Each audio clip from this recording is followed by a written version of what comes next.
안녕하십니까?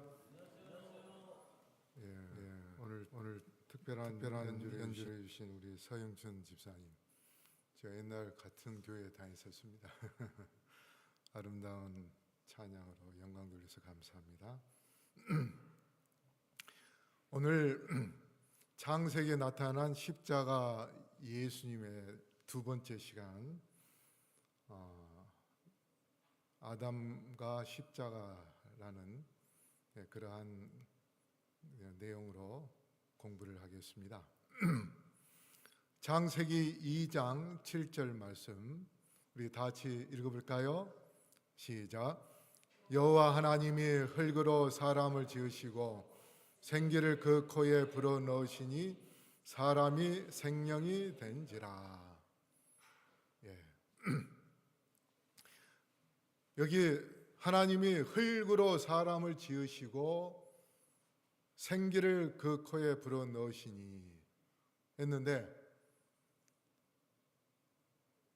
어떤 모습까지 하나님이 만드시고서 생기를 불어넣으셨나? 많은 사람들이 그냥 흙이 있고 그냥 코만 만들어 놓고 그 코에다가 생기를 훅 부었더니 사람의 모양으로 다 만들어졌다, 이렇게 생각하는 사람들이 꽤 많더라고요, 의외로.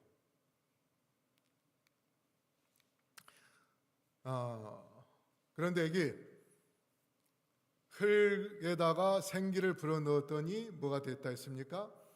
생명인데, 생기는 뭐냐? 히브리어로 네샤마고, 이거는 생명의 호흡이라는 뜻입니다. 생명의 호흡. 하나님께서 우리 인간을 지으실 때 어떻게 지으셨다 했어요? 창세기 1장 26절 읽어볼까요? 시작. 하나님이 가라사대 우리의 형상을 따라 우리의 모양대로 우리가 사람을 만들고 그로 바다의 고기와 공중의 새와 육축과 온 땅과 땅에 기는 모든 것을 다스리게 하자 하시고, 이게 특별히 두 가지가 나옵니다. 하나는 뭡니까? 형상에 따라, 형상을 따라서 만든 것인데, 이 형상은 곧 하나님의 품성을 나타냅니다. 이미지.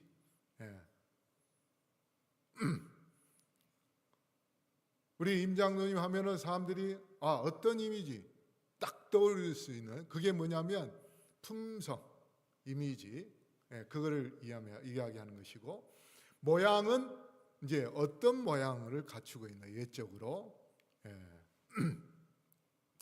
그래서 여기 생기를 불어넣었다고 하는 이 생기는 뭐와 같은가 하면 히브리어의 루아흐와 같습니다. 루아흐는 숨, 바람, 성령, 그러한 의미가 들어 있습니다. 그래서 하나는 몸에, 그러니까 모양에 이렇게 갖추게 하는 것은 몸에, 그 다음에 형상은 마음입니다.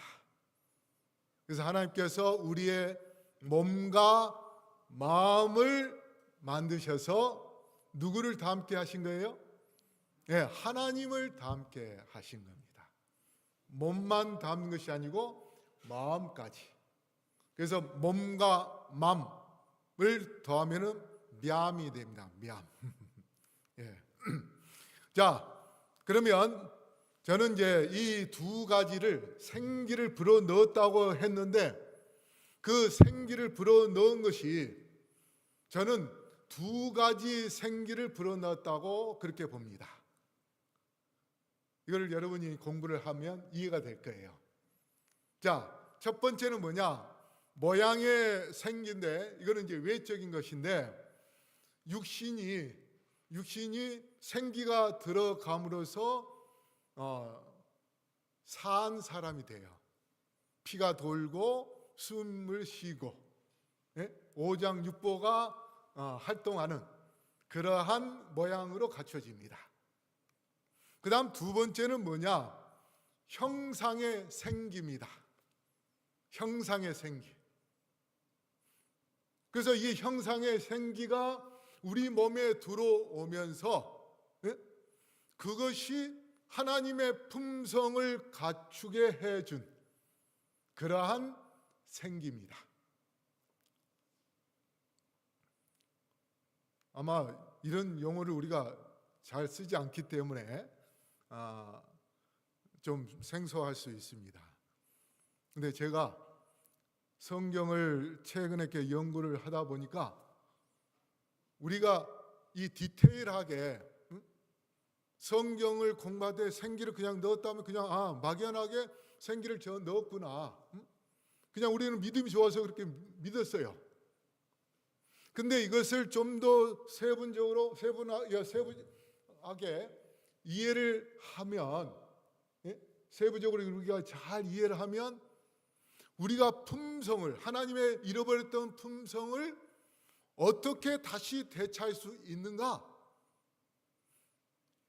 우리가 하늘나라 가는 데 있어서 믿음을 갖고 갑니까? 품성을 갖고 갑니까? 믿음은 예수님의 재림 때까지 필요합니다. 왜? 하늘나라 가면은 예수님을 얼굴과 얼굴 보면서 살기 때문에 우리가 믿음을 가질 필요 없어요. 근데 우리는 뭘 가져가야 돼요? 하늘나라에서 살려면? 하나님의 품성을 가져가야 돼요. 근데 그 품성을 회복하는 데 있어서 어떻게 해야 하나님의 품성을 회복할 수 있는가?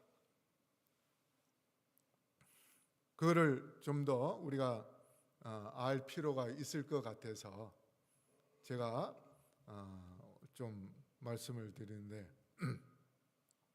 자, 우리 증언보고함 3권 262쪽 같이 읽어볼까요? 네, 시작. 하나님이 그 형상대로 사람을 창조하셨을 때 그 형체는 완전했으나 생명은 없었다. 그때 개성적이요 자존하시는 하나님께서 그 형체 속에 생기를 불어 넣으시니 사람이 살아서 호흡하는 지적 존재가 되었다. 자, 여기 말씀에 보면 생기를 불어넣기 전까지는 어떤 모습이었다 했습니까? 마치 사람이 살다가 죽은 시체와 같은 그런 상태까지 있다가 그 코에다가 생기를 불어넣었더니 그 생기가 이제 기도를 통해 폐를 통해서 어디로 들어가는가? 폐를 통하여 심장으로 들어갑니다. 심장에 들어가서 심장이 뜀으로 혈액순환이 되어서 사람이 산 사람, 생명이 됩니다. 그래서 살아있는 호흡으로 모양의 생기, 외형적으로 갖추고 그 다음에 그렇게 해서 호흡을 하면서 무슨 존재가 되었다고요? 지적 존재. 지적 존재는 영적, 지적 이것을 같이 포함하는데, 자, 그러면 심장에 들어가게 되는데 공기가 심장으로 들어가서 그 공기가 심장 속에 뭐와 접촉을 하게 되냐면 동방결절과 접촉을 하게 됩니다. 그럼 이 동방결절은요, 바람하고 접촉을 하면 스스로 뜁니다. 전기가 플러스 마이너스 이렇게 충전되어서 뛰는 것처럼 그렇게 뛰어야 돼요. 하나님께서 그렇게 만들어 놓으셨어요. 그런데 생기의 두 번째, 형상의 생기는 그러면 어디로 들어가는가? 하나님의 품성을 나타내는 형상의 생기는 심장의 겉에 막이 있습니다. 이걸 심장막이라고 하고 최근에는 이것을 뭐라 하냐면 심장뇌라고 합니다. 심장뇌가 우리 머리 두뇌와 같은 뉴런이 약 4만 개가 있습니다. 심장막의 약 60%가 우리 뇌에 있는, 머리에 있는 뇌와 똑같은 그런 뉴런이, 신경세포가 60%나 있어요. 그런데 이거를 제가 이제 첫날 침에 대해서 좀 이야기했잖아요. 제가 침술에 대해서 이제 하다 보니까 책을 읽어봤더니 심포가 나왔더라고요. 근데 알고 보니까 이 심포가 바로 심장뇌입니다. 여기 심포 우리가 써본 거 어떤 단어하고 비슷한 게 있습니까? 어떤 사람이 마음이 아주 고약하고 안 좋은 사람을 뭐가 나쁘다고 이야기해요? 심보가 나쁘다. 그렇죠? 그 심보가 어디서 나오냐? 이 심포에서 나옵니다. 우리가 중국 사람을 중국이라고 뭐라고 합니까? 좀 안 좋게 중국 사람. 그렇죠? 중국 사람 이렇게 하듯이 심포는 심보가 나쁜 것. 그러니까 심포 속에 나쁜 마음을 갖고 있으면 그 사람의 심보가 고약하게 생긴 사람이에요. 우리 그리스도인은 적어도 심보가 나쁘다는 소리 들어서는 안 되겠죠. 자, 그래서 이 모양에 생기는 동방결제를 통하여 형상은 심장 뇌에 들어가게 되는데, 이게 한문에 나와요. 한문. 자, 한문에 숨, 호흡, 이것을 나타내는 한자가 뭔지 아세요? 우리 안식일 교인들은 다 알아야 돼요. 뭐예요? 쉴시. 편안한 안자 쉴시. 이 한문에 자, 위에 마음심 위에 무슨 자예요? 스스로 자죠. 그 다음에 이제 마음심 위에 나오는데, 스스로 자가 뭔지 아세요? 뭘까요? 코입니다. 코. 그래서 이 코를 통하여 숨이 어디로 가는 거예요? 심장으로 갑니다. 자, 이 자를 한번 보십시다. 자를 이렇게 네모로 해가지고 그 다음에 눈썹을 딱 그려놓으면 이게 뭐예요? 얼굴이 얼굴. 한자로 얼굴면. 안면이 있네요 하면은 뭐예요? 내가 얼굴을 아는데 하는지, 그 면자가 얼굴 면자예요. 근데 얼굴에 뭐가 들어있어요? 코가 아니고 스스로 자. 그래서 스스로 자는 코를 의미하는 것입니다. 그래서 사람들이 자기를 가리킬 때 뭐냐면 나 하면서 어디를 가리켜요? 코를 가리켜요. 코. 자, 그 다음 이게 이제 얼굴 면자인데, 자, 이거는 또 무슨 자일까요? 머리수죠. 머리수에 스스로 자 위에 뭐 있어요? 이마 다음에 그 다음에 뭐예요? 두 뿔이에요. 두 뿔은 뭘 나타낼까요? 옛날에 총각들이 어떤 머리 모양을 하고 다녔어요? 총각들이요, 머리를 하나 따는 것이 아니고 두 개를 따고 다닙니다. 그렇죠? 그래서 무슨 무가 있어요? 총각무 김치. 총각무 김치가 이 머리 모양 때문에 총각무라고 이야기한 거예요. 이런 모양을 우리가 무 있잖아요. 그렇죠? 자, 그 다음은 여기 보세요. 머리 혈도 스스로 자자 위에 이마와 밑에 수염이 달린 거, 이게 머리 혈입니다. 그래서 스스로 자의 통하여, 코를 통하여 하나님께서 숨을 집어넣는데 그게 어디로 들어갔다?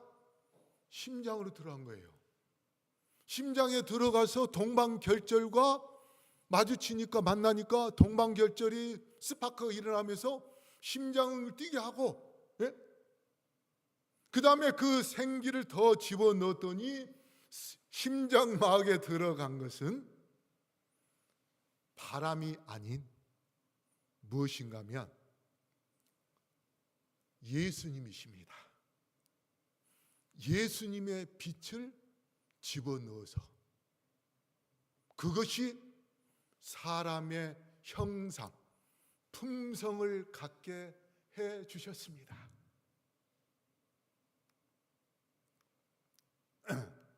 자, 베들레헴 성경 앱 있죠? 그 앱을 보시면은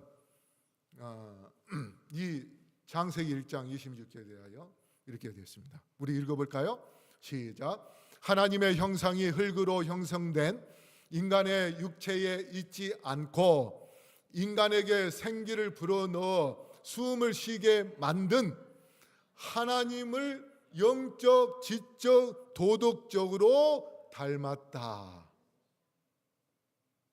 그렇죠? 그러니까 숨을 쉬게 하는 모양의 생기는 어디까지 들어가냐면 심장의 동방결절까지 가고, 하나님께서 형상의 생기를 집어넣은 것은 여기 뭐라 했어요? 우리 육체에 남아있는 것이 아니라, 육체에 남아있는 것이 아니고 이게 심장막까지 가서 뭐냐면 하나님의 영적, 지적, 도덕적으로 닮는, 보이지 않는 그러한 마음을 갖도록 해 주신 것이 바로 하나님의 형상의 생기다, 이거입니다. 그래서 이 영적, 지적, 도덕적은 하나님의 빛과 똑같습니다. 그래서 이 생명, 그러면 이 생명은 히브리어로 네페시인데 살아있는 존재, 영혼이란 뜻입니다. 그러면 사람에게 몇 가지 요소가 있는가? 우리 읽어볼까요? 데살로니가서 5장 23절 시작. 평강의 하나님이 친히 너희로 온전히 거룩하게 하시고 혼과 몸이 우리 주 예수 그리스도 강림하실 때에 흠없게 보존되기를 원하노라. 사람의 3요소가 뭐라 했어요? 영과 혼과 몸. 영은 도덕성과 영적인 마음이고 신앙심이고, 혼은 뭐냐? 우리 삼육교회가 뭐예요? 지, 덕, 체. 근데 덕은 영어로는 스피릿, 영을 의미하는 것입니다. 그래서 지는 지식, 두뇌를 의미하는 거예요. 그래서 두뇌와 그 다음에 심장, 뇌가 갖춰져야 하나님의 형상을 닮은 사람이 되는 것입니다. 자, 그러면 동물과 사람과 한번 차이를 한번 볼까요? 우리 창세기 2장에는 생명이 된다 했을 때 그 생명은 뭐냐? 네페시인데, 그러면 창세기 9장 16절 우리 읽어볼까요? 시작. 무지개가 구름 사이에 있으리니 내가 보고 나 하나님과 땅의 무릇 혈기에 있는 모든 생물 사이에 된 영원한 언약을 기억하리라. 여기 모든 생물은 뭐냐면 동물을 말합니다. 근데 동물도 뭐라고 이야기냐면 네페시라고 합니다. 사람이 생명이 될 때 그 생명도 히브리어로 네페시인데, 동물도 네페시라고 똑같이 히브리어로 썼어요. 그런데 사람과 동물의 차이는, 사람에게는 뭐가 있어요?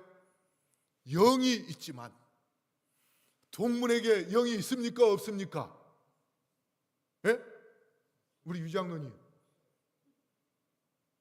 유장로님이 교회 갈 때 만약에 개가 있다면, 주인님 저도 교회 가고 싶습니다. 제 집에 개가 있어도요, 나갈 때 되면 응 가. 진보들 큰 걸 쌓고 나가려 하잖아요. 얘가 눈치가 빨라가지고요, 어디 멀리 가는 줄 알고 그때부터 막 낑낑거리면서 막 자기 데려가라고 막 발광을 해요. 근데 성경책을 갖고 나오고 매번 일주일에 3번 들고 나오는데, 그러면 뭐예요? 응, 가. 이런 표현이에요. 제가 하천에 있을 때 집사님 한 분이 원래 이제 장로교회 다니다가 우리 교회로 오신 분인데, 그분이 새벽 기도를 1년에 거의 빠지지 않고 교회를 와요. 그러면 그분이 오실 때 항상 누가 따라오는지 아세요? 그 집에 개가 따라와요. 근데 추운 겨울에 화천에 얼마나 추웠습니까? 예? 어떤 추운 겨울인데 그 집사님이 나오셔야 되는데 안 나오셨어요. 그래서 이제 우리가 새벽 기도 마치고 문이 이제 2개가 있거든요. 첫째 문이 있고 중문이 있고. 그래서 교회로 볼 때는 이제 중문을 열고 딱 보니까 걔가 그 가운데 이렇게 누워 있더라고요. 그 집사님이 걔예요. 근데 그 집사님은 그날 안 오셨는데, 얘가 매일같이 자기 주인이 교회에 가는 걸 알고 얘가 혼자서 온 거예요. 그래서 이 개가 하늘나라만 갈 수 있다면 이 개도 하늘나라 가겠구나. 근데 신기한 거는요, 제가 화천에서 무슨 경험을 했냐면, 이제 대신방을 하는데 어떤 유촌리 아주 시골에 들어가서 이제 예배를 이제 드리러 갔는데, 찬미를 하는데 그 집 바로 앞집에 개를요, 도사견 불독 이런 개들이 한 20마리 가까이 키우는 그런 집이에요. 가면은요 그냥 온 동네가 떠나가도록 이 개들이 막 짖는데, 제가 몇 번 가서 그런지 얘네들이 안 짖더라고요. 그러고서는 이제 예배를 드렸는데 노래를 하니까요, 이 개들이 따라하는 거예요, 찬송가를. 그래가지고 예배 다 마치고 나오는데 그 집 주인이 또 나왔어요, 마침. 근데 그 집 주인이 뭐라 하냐면, 목사님 우리 집 개들이 이상해요. 목사님이 참여하니까 이 개들이 참여가를 따라하네요, 찬송가를. 그 주인도 그 따라하는 걸 알았어요. 만약에 우리 목회자도요, 전도해서 개들이 하늘나라 간다면 누구 전도하는 게 쉽겠습니까? 그냥 여기다가 닭 한 100마리 풀어놓고 문을 활짝 열어놓으면 동네 개들이 다 몰려올 거예요. 그러면 개들 놓고 전도하는 게 더 쉬울 수도 있어요. 근데 개에게는 뭐가 없어요? 영이 없습니다. 지식은 있어요. 가끔 그런 이야기 듣잖아요. 서울로 이사한 사람이 진돗개가 저 진도에서 왔는데 한 달 만에 혼자서 자기 그 진도 집까지 찾아간 개가 있었다고. 그렇게 지식은 있어요. 그런데 개에게는 영이 없습니다. 그래서 네페시 하는 이것이 하나님과 사람의 그 차이가 영이 있고 없고, 그래서 하나님께서 동물에게도 네페시가 되게 해 주셨지만 그저 뭐예요? 몸이 살고 지식만 있도록만 하신 것이고, 실제 하나님의 형상에 생기는 우리 사람에게 불어 넣어 주신 것입니다. 그런데 여기 고린도서 1장 22절 우리 한번 읽어볼까요? 시작. 저가 또한 우리에게 인치시고 보증으로 성령을 우리 마음에 주셨느니라 했습니다. 이 마음, 성령이 우리 마음에 들어왔다 했습니다. 그래서 하나님께서 생기를 불어넣었을 때에 형상의 생기는 뭐냐? 그냥 공기가 있는 그 공기만이 아니라, 예? 하나님의 형상을 갖도록 하기 위하여 우리의 마음속에 뭘 불어넣어 주신 거예요? 성령을 불어넣어 주신 거예요. 아담과 하와가 창조될 때에, 예? 그의 마음속에 심장 내에 성령을 부어넣어 주셨기 때문에 생영이 된 것입니다. 그런데 그 아담과 하와가 죄를 지었기 때문에 성령이 떠나버려서 하나님의 형상을 잃어버린 거예요. 그래서 우리가 다시 하나님의 형상을 되찾으려면 우리의 심장 뇌에, 우리의 마음에 누가 들어와야 돼요? 성령 하나님께서 들어오면 우리는 뭐예요? 하나님의 형상을 다시 회복한 재창조가 이루어지는 것입니다. 그래서 우리가 회개하면 선물로 뭘 주겠다 했어요? 사도행전 2장에 성령을 주겠다 했어요. 그러니까 우리의 마음속에 성령을 들어오게 하는 데서 가장 중요한 것은 회개입니다. 회개. 그러면 회개하려면 누구에게 회개해야 됩니까? 우리가 어릴 때 배웠던 누구? 십자가 예수님. 십자가 예수님께 무릎을 꿇고 회개하면 성령을 하나님께서 우리에게 선물로 주십니다.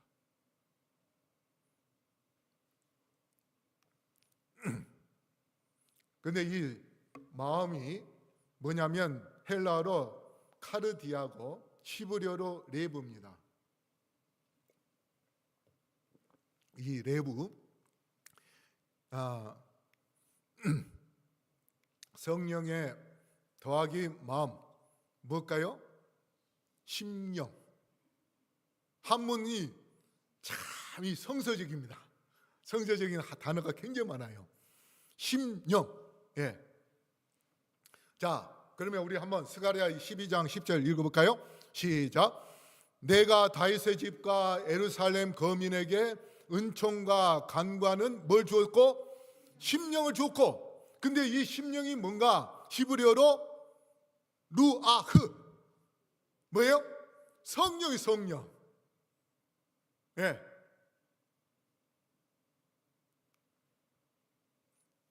그러면서 에스겔 37장 5절 같이 읽어볼까요? 시작. 주 여호와께서 이 뼈들에게 말씀하시기를 내가 생기로 너희에게 들어가게 하리니 너희가 뭐하리라?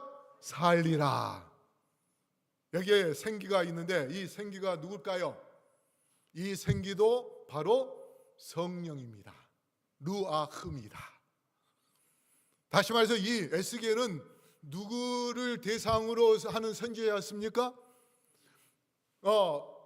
이스라엘 유대에서 바벨론에 끌려와서 산 서민들 대상으로 복음을 전했는데 그들이 하나님을 섬기고 하나님의 뜻대로 살지 않으니까 마치 그들은 뭐와 같은 거예요?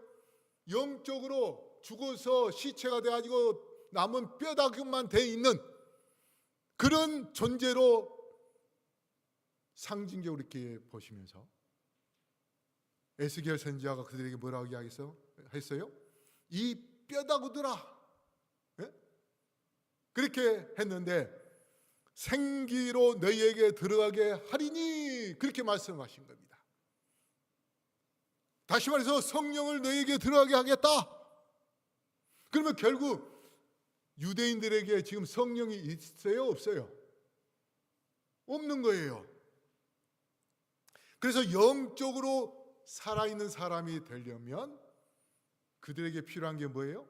성령, 생기입니다. 그래서 생기, 형상의 생기, 예? 그 생기가 바로 성령입니다. 하나님의 품성을 가진 성령. 자, 정례기단 18조 우리 읽어볼까요? 시작. 사람이 죄에서 벗어나서 성결하여지려면 먼저 마음속에서 동작하는 능력이 있어야 하나니 곧 위로부터 새 생명을 받아야 한다. 이 능력은 곧 그리스도이시다. 오직 그의 은혜만 이 죽은 심령의 기능에 생기를 주어서 그것을 하나님께로 즉 거룩한 대로 이끌 수 있는 것이다. 생기가 또 이게 또 누구라고 했어요? 예수님. 그래서 우리가 십자가 예수님을 마음에 모시게 되면 성령이 자동으로 어떻게요? 우리 마음에 들어오게 돼요. 그래서 우리가 느낌비 성령을 받는 데 있어서 가장 중요한 것은 십자가 예수님을 깊이 생각하고 십자가 예수님을 뜨겁게 사랑한다면 우리에게 느낌비 성령을 부어주셔서 하나님의 잃어버린 그 형상을 다시 회복하여 영광의 옷을 입고 예수님의 재림을 맞이하는 그러한 축복을 받게 될 것입니다. 그러므로 모두 다 금년 1년 동안 십자가 예수님을 우리의 마음에 심장대에 기억하며 살게 되기를 간절히 바라겠습니다.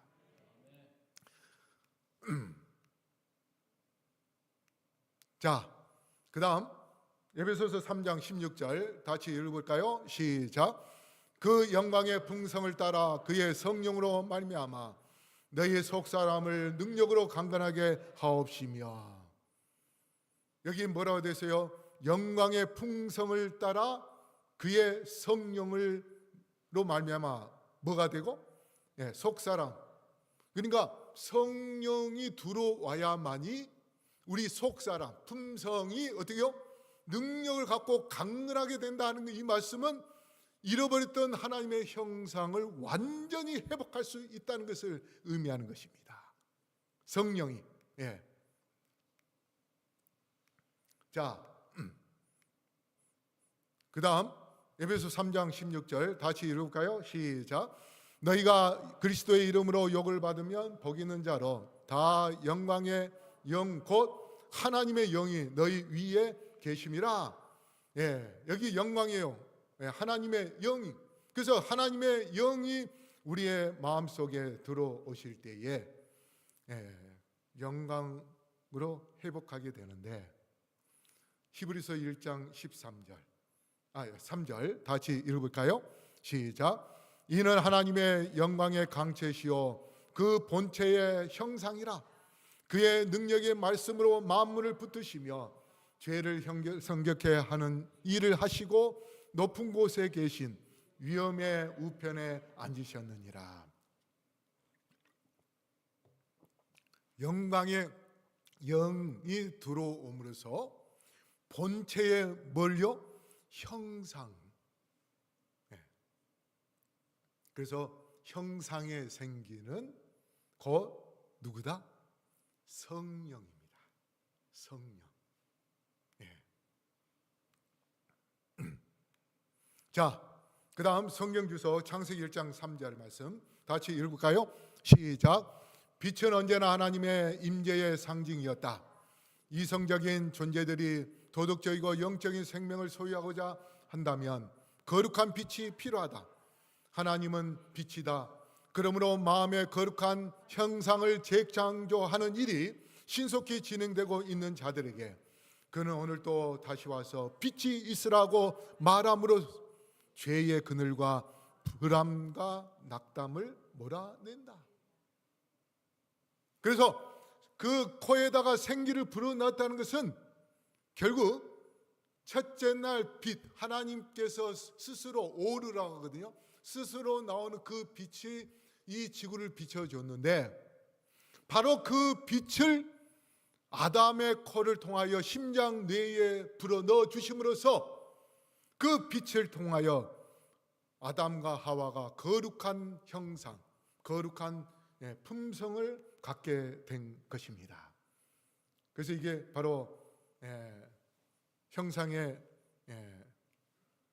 빛의 형상인데, 자 여기 부조와 선지자 45쪽, 무고한 부부는 아무런 인조 의복을 입지 않았으며 그들은 천사들처럼 빛과 영광의 옷을 입고 있었다. 그들이 하나님께 순종하는 생활을 하는 동안에는 이 빛의 두루마기가 계속 그들을 둘렀다. 아담과 하와가 인간이 만든 그러한 옷을 아니라 그 심장 뇌에 들어갔던 그 빛이, 그 빛이 반사되면서 우리 몸을 뚫고 나와서 마치 빛의 옷을 입은 것과 똑같은 그러한 빛의 옷을 갖게 된 것입니다. 제가 얼마 전에 네팔에 좀 갔다 왔는데, 네팔에요 신기한 돌이 있습니다. 제가 나중에 한번 좀 보여드릴 시간이 됐으면 보여드리겠습니다. 그 돌이요 혼자서요 불빛을 내는데 돌의 형체를 볼 수 없는 돌입니다. 근데 그 돌 옆에다가 시들어가는 꽃을 놔두니까요 꽃이 활짝 살아나면서 활짝 피우는 겁니다. 그런데 물을 또 옆에다가 물 담은 컵을 딱 놔두니까 얼음이 돼요.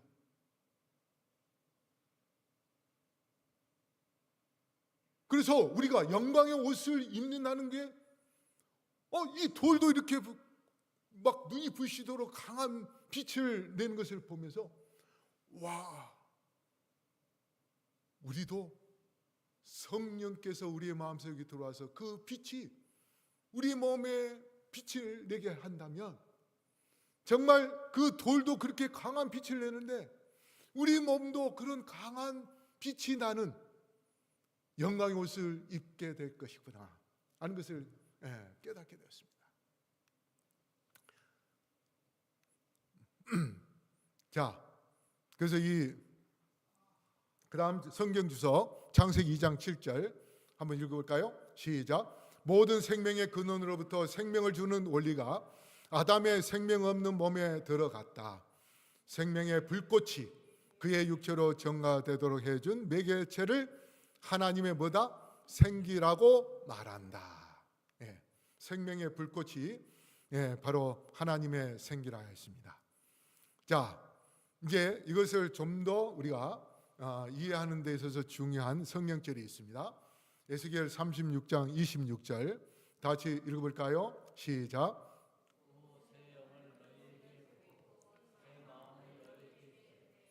너희 육신에서 굳은 마음을 제하고 부드러운 마음을 줄 것이며, 여기 새 영이 있으면은 이 새 영은 성령인데 옛 영은 뭘까요? 악령입니다. 그 다음 새 마음이 있습니다. 새 마음은 부드러운 마음인데 그 새 마음은 그 전에 굳은 마음을 갖고 있다 했어요. 그러니까 한 마음 속에 굳은 마음, 죄된 마음과 뭐예요? 부드러운 마음, 새 영을 통하여 부드러운 마음을 갖는다는 것입니다. 그러니까 우리 심장 뇌에 누가 들어오기도 한다고요? 악령이 들어오기도 하고, 그 다음에 또 뭐예요? 성령이 들어오기도 하고, 그 다음에 굳은 마음, 죄된 마음도 들어오기도 하고, 그 다음에 또 뭐예요? 부드러운 선한 마음을 갖게 되는 겁니다. 근데 이 새 마음이 레부, 마음이 레부인데요. 이게 바로 심장 뇌에 들어가는데, 히브리어로 레부는 어떤 의미가 갖고 있냐면 내부 인간, 마음, 정신, 의지를 그런 의미를 갖고 있습니다. 근데 하나님께서 이스라엘 백성 유대인들에게 새 마음, 부드러운 마음을 갖게 해 주실 것이다. 그리고 옛 마음은 악한 마음인데 이것을 제거한다고 했습니다. 근데 그것을 어디에서 이루어지는가? 심장 내에 부드러운 마음을 가질 수도 있고 굳은 마음을 가질 수도 있습니다. 근데 이 레부가, 마음이, 사람들이 이야기할 때에 이 마음이 이 머리에 있지 심장에 있지 않다, 그렇게 주장하는 사람들이 많습니다. 특히 우리 목회자들도 그렇게 주장하는 사람이 많아요. 그런데 출애굽기 28장 29절에 아론이 흉패를 이렇게 어디에다 붙였어요? 가슴에 붙였죠. 이 가슴이 뭔지 아세요? 바로 레브입니다. 히브리어 레브예요. 가슴. 예? 이게 이 12개 보석으로 된. 자, 그다음 사무엘하 18장 14절에 압살롬이 창에 찔려서 죽임을 당합니다. 예? 요압 장군에 의해서. 그때 어디를 찔렀어요? 심장을 찔렀는데 이 심장도 히브리어로 레브입니다. 그래서 심장 내는 심포, 한의학적으로 심포인데 이걸 뭐라 하냐면 마음의 보따리입니다.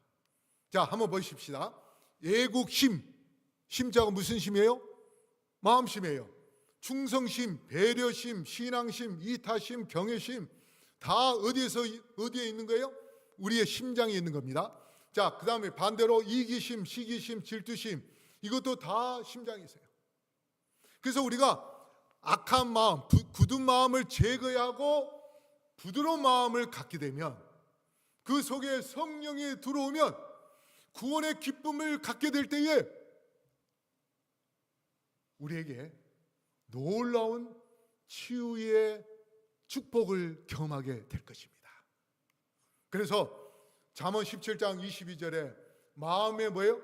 즐거움은 양약이라 그렇게 말씀하셨는데 이 곳에서 이야기한 마음도 레브, 심장 뇌입니다. 제 사촌 처남이 있어요. 제 집사람의 사촌 오빠인데 그 사촌 처남이 그러니까 작은 아버지의 아들인데 작은 엄마가 교회를 열심히 다녔어요.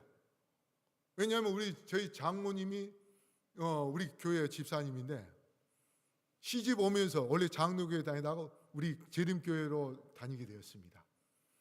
그러니까 손 위에 형님이 우리 교회 다니니까 그 손 아래 동서도 형님을 따라 우리 교회를 다녔어요.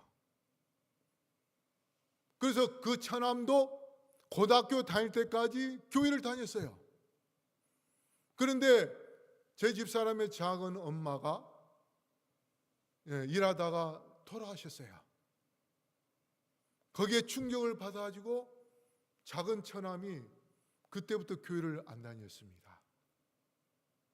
그리고서 머리를 길고 뭐 하러 다니냐면 풍수지리, 특히 지관, 묘자리를 어떤 방향으로 다 이렇게 가르쳐 주는 사람 있잖아요.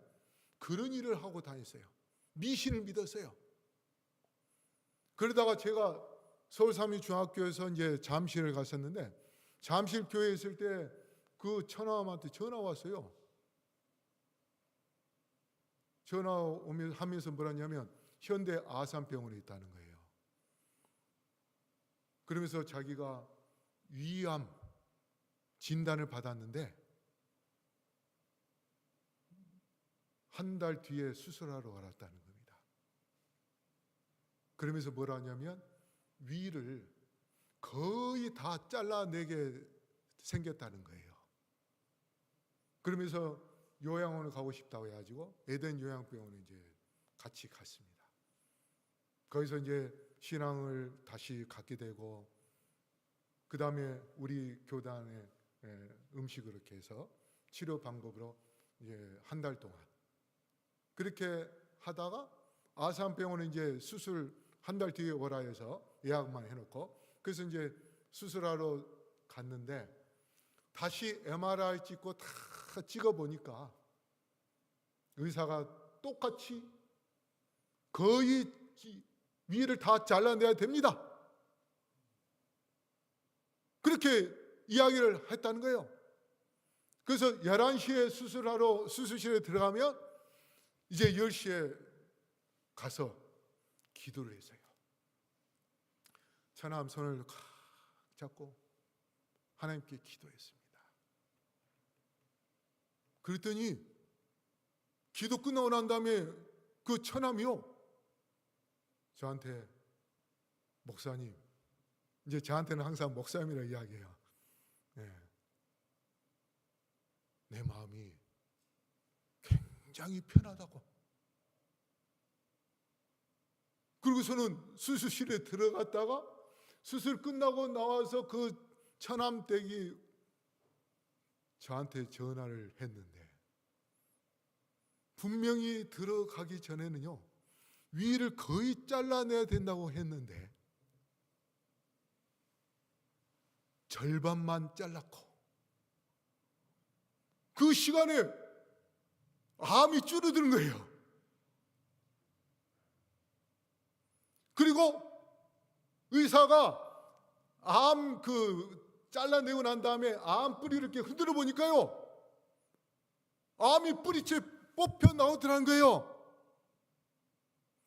그래가지고 의사가 뭐라고 이야기했냐면, 암 뿌리를 다 뽑아냈기 때문에 항암 치료할 필요가 없다고 그렇게 이야기한 거예요. 그래가지고 처남댁이 의사한테 그 이야기를 듣고서 너무 기뻐가지고 저한테 제일 먼저 전화를 했어요. 목사님이 기도해 주셔서 이렇게 암이 줄어들고 이도 적게 자르게 됐고, 그것뿐 아니라 암뿌리까지 뽑혀서 항암 치료도 안 해도 된대요. 그래서 이 가족들이 다 예수님 믿고 침례까지 받았습니다. 게리 슈왈츠라는 사람이 심장 뇌에 대하여 연구를 했습니다. 그런데 한 70여 명의 심장 이식 수술한 사람들을 뒷조사를 했는데, 그 중에 7세 소녀, 이게 SBS 스페셜에 나온 내용입니다. 방영도 됐어요.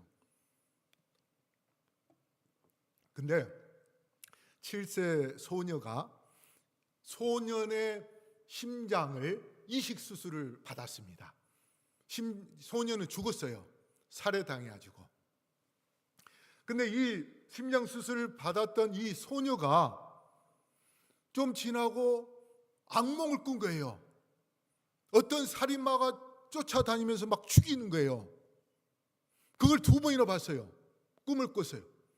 그래가지고 자기 아버지한테 이야기했습니다. 아빠, 내가 이상한 꿈을 꿨는데, 악몽을 꿨는데 어떤 소년이 칼에 맞아서 죽었어.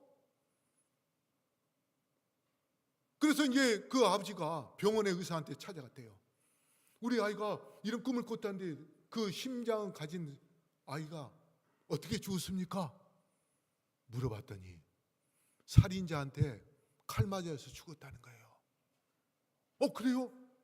우리 아이가 어떤 사람이 칼을 들고 다니면서 쫓아가서 칼로 찔러 죽이는 것을 꿈에서 봤다고 하더라고. 그러면 형사한테 한번 연결해서 그 사람의 모양을 한번 들어봅시다. 그래가지고 형사한테 찾아갔어요.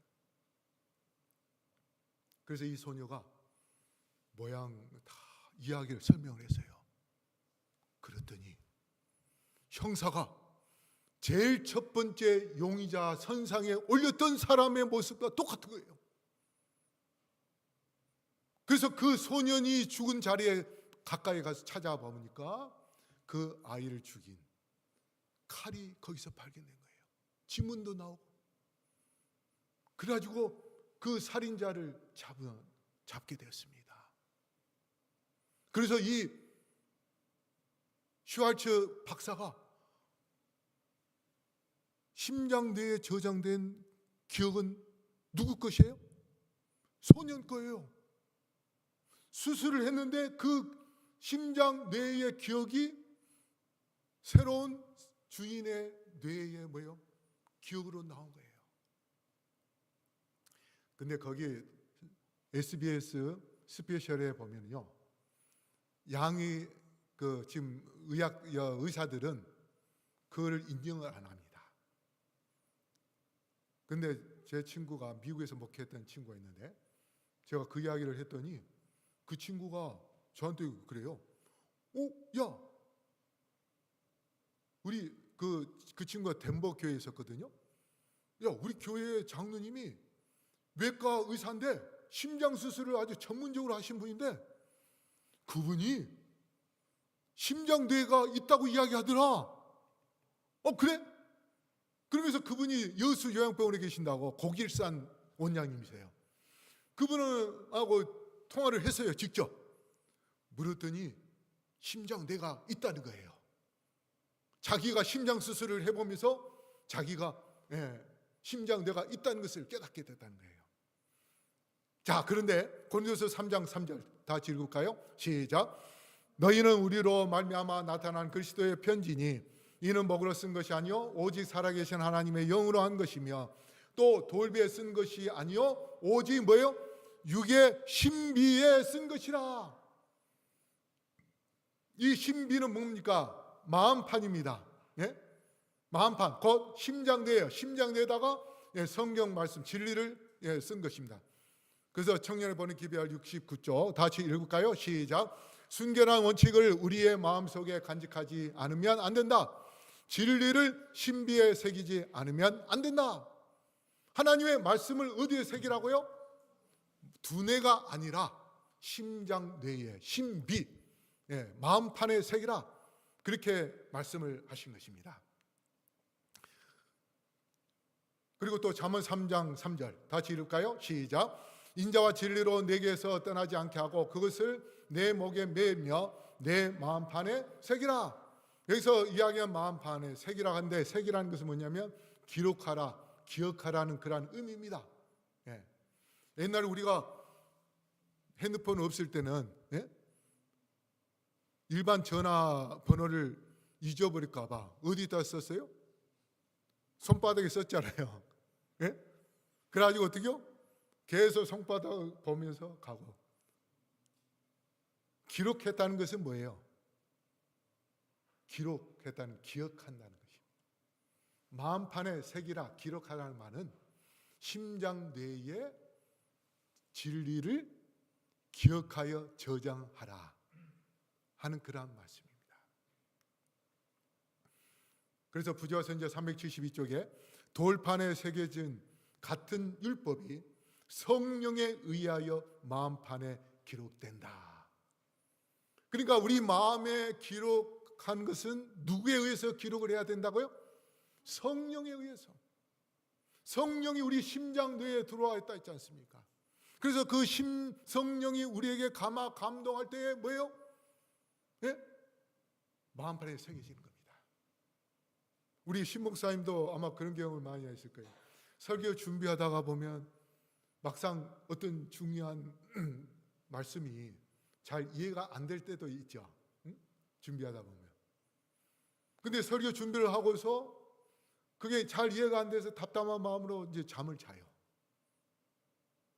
근데 새벽에 깨어나서 순간적으로요, 이해 안 됐던 그 성경절이 그냥 머리가 하얀 그 빛이 나는 것처럼 이 성경 말씀에서 쫙 드러나면서 깨닫게 해주는 그런 경우가 있어요. 그래서 성령이 우리 마음에 들어와서 성령이 그 말씀을 기록하고 그 말씀을 깨닫게 해줄 때에 우리는 그 진리의 말씀을, 진리의 빛을 깨닫는 그 순간 더 그 빛이 더 환하게 비춰지면서 변화산에서 제자들이 하나님의 빛을 통하여 환하게 비춰진 것처럼 모세가 십계명을 받았을 때에 환한 빛을 가졌던 것처럼 우리는 성령에 의하여 그렇게 마음의 진리를 간직할 수 있게 될 것입니다. 자, 오를 의자. 이 오를 의자가 뭡니까? 양양자의 나 아자입니다. 그러면 나 아자는 뭡니까? 나 아자는 손수와 창과입니다. 근데 옛날에는 성소에서 양을 죽일 때 뭘로 죽였어요? 칼로 죽였어요. 그렇죠? 칼로 이렇게 찔러서 죽이잖아요. 그러면 그 칼로 죽이면 그 피를 받아가지고 제사장이 그 피를 시장에 갖다 놓는데, 그런데 사실은 나 아자 오른쪽 편에는 창과입니다. 그러면 이 오를 의자는 오류일자는 뭔가 하면 옛날에 미국의 한 신학자가 사람하고 약속이 있어가지고 호텔 로비에 가서 소파에 앉아 있었어요. 심심하니까 사람 좀 일찍 와가지고 기다리면서 창문을 이렇게 유리 밖으로 내다봤는데 어떤 여인이 투피스를 입고 들어왔는데 보니까 위 아래로 파란 색깔을 입었어요. 근데 그 사람이 호텔 문을 열고 들어왔는데 노란색 투피스를 입고 들어온 거예요. 그래가지고 이 신학자가 이상하다. 내가 분명히 볼 때는 파란 색깔을 입었었는데, 그러니까 그 여인을 계속 눈을 쫓아서 갔던 거예요. 근데 노란색을 입고 들어온 거예요. 이상하다. 그래서 또 다시 밖을 내다보니까 한 여인이 또 지나가는데 파란색 옷, 위아래 옷을 입고 지나가는 거예요. 계속 한번 주시를 해서요. 저 여인이 어디로 가는가? 호텔 문 열어 들어오는 겁니다. 이번에는 빨간색 입고 들어왔어요. 그래가지고 이 신학 박사님이 이상해서 그 호텔 데스크에 가가지고 매니저한테 물었어요. 이만저만 했는데 이게 어떻게 된 거냐? 그랬더니 그 매니저가 뭐라 했냐면 신사분, 저 유리는 특수 유리라 저 유리를 통해서 보는 모든 물체는 다 파란색으로 보입니다. 그렇게 이야기하니까 이 신학 박사가 무릎을 탁 치면서 뭐가 떠올랐는가 하면 오를 의자인데 나 아자 위에 뭐예요? 양양자가 있어요. 그러니까 내 마음에 어린 양 되시는 예수님을 모시면 하나님께서 내 마음의 죄의 그 정말 엉망진창으로 된 죄된 마음을 쳐다볼 때에 내 마음에 어린 양의 그 특수 유리가 있음으로 인하여 하나님께서 내 마음을 직접 보는 것이 아니고 어린 양 되시는 예수님의 그 희생의 피를 통해서 내 마음을 보기 때문에 나를 죄인으로 볼까요? 의인으로 볼까요? 바로 우리가 의인이 될 수 있는 가장 중요한 방법은 나를 위하여 십자가에 달려 돌아가신 침례요한이 보라 세상 죄를 지고 간 하나님의 어린 양이로다 하신 십자가 예수님을 우리의 마음에 모시기만 하면 아버지께서 십자가 예수님을 통하여 내 마음을 보시기 때문에 우리는 죄인이 아니라 의인이 될 수 있음을 기억하시고 십자가 예수님을 늘 우리의 마음에 모시며 사는 그러한 아름다운 삶을 살게 되기를 간절히 바라겠습니다. 그런데 양들을 계속 칼로 찔러 죽였는데 한문에는 지금 뭘 강조하고 있습니까? 칼이 아니라 뭐예요? 손으로 뭘 잡고? 창을 잡고 창으로 죽은 어린 양이 있음을 이야기하고 있습니다. 근데 지구 4,000년 역사 가운데 수많은 양들이 죽었는데 그 양들은 다 칼에 의하여 죽었는데 유일하게 창에 의하여 죽으신 분이 누구예요? 예수님이세요. 창을 로마 군사가 찔렀을 때에 그 몸에서 뭐가 쏟아져 나왔어요? 심장이 터지면요 심장에서 물이 쏟아져 나오게 됐답니다. 물과 피가 쏟아져 나왔어요. 그래서 오를 의자의 그 주인공은 바로 실제적인 창에 의하여 돌아가실 예수님이신 것입니다. 그래서 우리가 진정한 의를 이룬 데 있어서는 어린 양이 아니라 우리를 위하여 우리의 죄값을 치르시기 위하여 십자가에 달려 돌아가신 창에 의하여 죽으신 세상 죄를 짊으신 십자가 예수님 그분을 모실 때에 우리는 진정한 의인이 될 수 있는 것입니다. 오늘 우리 박창규 장로님이 저한테 압력을 줬는데 오늘 지금 좀 늦네요. 이해를 좀 하십시오. 예. 이 교문이 교회 역사상 몇 년 동안 30분을 넘긴 적이 없다는데 제가 유일하게 30분 넘은 게 아니에요. 우리 교문이 교회 성도님들 참 인내심이 좋습니다. 오늘 인내에 대해 저 공부를 하거든요. 그래서 우리가 마음판에 말씀을 새기라는 이 새긴 거. 근데 신명기 6장 6절 이거 아주 중요한 겁니다. 우리 한번 읽어볼까요? 시작. 너는 마음을 다하여 성품을 다하고 힘을 다하여 내 하나님 여호와를 사랑하라. 오늘날 내가 너에게 명하는 이 말씀을 너는 마음에 새기고, 여기 마음이 이거 레브입니다. 심장 내에 새기고라는 것은 뭐냐면 기억하라는 뜻이에요. 그런데 이 새기고라는 이 뜻이, 이 단어가 어디에 나온지 아세요? 아담을 혼자 만들었을 때에 뭐 한 것이 보기가 안 좋다고요? 독처, 혼자 있는 것. 그 단어가 여기 색이라 하는 단어가 똑같습니다. 예? 그래서 이건 뭐냐면 마음의 색이라는 이 말은 여호와를 사랑하는 마음만 우리의 심장 내에 갖고 있으라, 기억하라 하는 그러한 의미입니다. 마귀를 우리의 마음에 두지 마시고, 예? 오직 아버지 하나님만 두라는 그러한 의미고, 그 다음 다니엘 1장 8절에 다니엘은 뜻을 정하여 했는데 이 뜻이 뭔지 아세요? 이 뜻도 히브리어로 레브입니다. 심장내입니다. 그래서 다니엘도 뜻을 정하였다는 것은 뭐냐면 십자가 예수님을 마음에 모시고, 왜 그런지 아세요?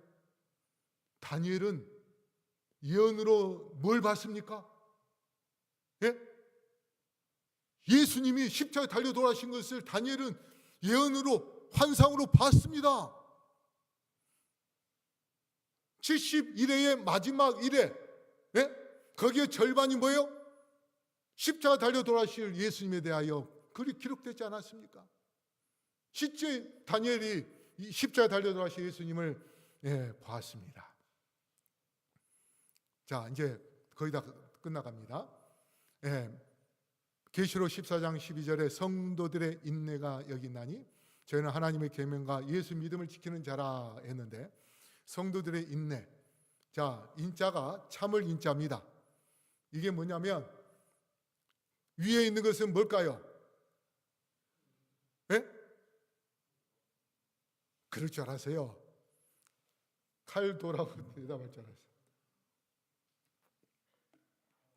이게 무슨 자냐면요, 칼날, 칼날을 의미하는 겁니다.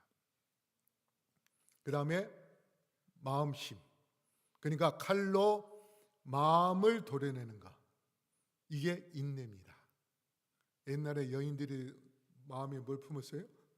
칼 갖고서 했던 그런 것처럼. 자, 그래서 참을 이는 칼날로 마음을 도려내되 마음의 고통을 참으면서 마음을 잘라내야 되는데, 굳은 마음을 제거하고 했었죠. 그래서 굳은 마음이 뭔가? 자, 질투심을 잘라내고, 그 다음에 이기심을 잘라내고, 그 다음에 뭐예요? 욕심을 잘라내고, 그 다음에 탐심을 잘라내고, 이렇게 우리 마음속에 있어서는 안 될 그런 미움, 이런 것들 다 잘라내 버리는 것, 이것이 바로 인자입니다. 그 다음에 내자, 내자는 이렇게 쓰는데 말, 이을, 수염을 나타내는 것입니다. 그 다음에 마디촌, 손마디로 뭐 하는가? 몸에 고통을 주는 것입니다. 어떻게? 수염을 뽑아내는 거. 내자가 수염을 뽑아내는 그러한 모습을 의미하는 것입니다. 그래서 성도의 인내할 때에 인자는 마음의 죄를 다 도려내서 하나님의 품성만 가질 수 있는 마음을 갖고, 다시 말해서 성령만 갖고, 그 다음에 뭐예요? 몸적으로도 인내하는, 어떤 수모나 어떤 어려움이나 고통이 있다 할지라도 그걸 참아내는 그런 마음을 가질 때에, 아까 성령을 우리의 마음에 주겠다 했는데 뭐야 하냐? 인친다 했습니다. 어느 때 인칩니까? 계시록 10장에 뭐예요? 14만 4천인의 이마에다가 뭐예요? 인을 친다 했어요. 인을 친다는 그 말은 늦은 이 성령을 내려줘서, 늦은 이 성령을 통하여 그 사람이 갖고 있는 하나님의 형상의 생기, 하나님의 형상, 하나님의 품성이 완전히 꼴지어서 더 이상 이제 나빠질 수 없는, 이제 다시는 나빠질 수 없는 그러한 완전한 하나님의 품성으로 회복시켜주는가, 이것을 성령을 우리에게 주시겠다 약속하셨습니다. 그래서 우리가 그 성령을 받게 되면 계시록 19장 8절 같이 읽어볼까요? 시작. 그에게 허락하사 빛나고 깨끗한 세마포를 입게 하셨은즉 이 세마포는 성도들의 옳은 행실이로다. 그래서 형상의 생기, 바로 성령을 우리가 늦음이 성령을 받게 되면 빛나고 깨끗한, 이게 주님에서 영광의 옷입니다. 영광의 옷을 입게 됩니다. 예수님이 재림하기 전 14만 4천인은 영광의 옷을 입고 예수님의 재림을 준비하게 될 것입니다. 그럴 때에 우리 모두 다 영광의 옷을 입고 예수님의 재림을 맞이하게 하기 위하여 우리 심장 내에 십자가 예수님을 모시고, 그래서 성령이 우리에게 들어오셔서 그 성령의 빛을 통하여 영광의 옷을 입는 우리 모든 성도들 되기를 바라며 말씀을 마치겠습니다.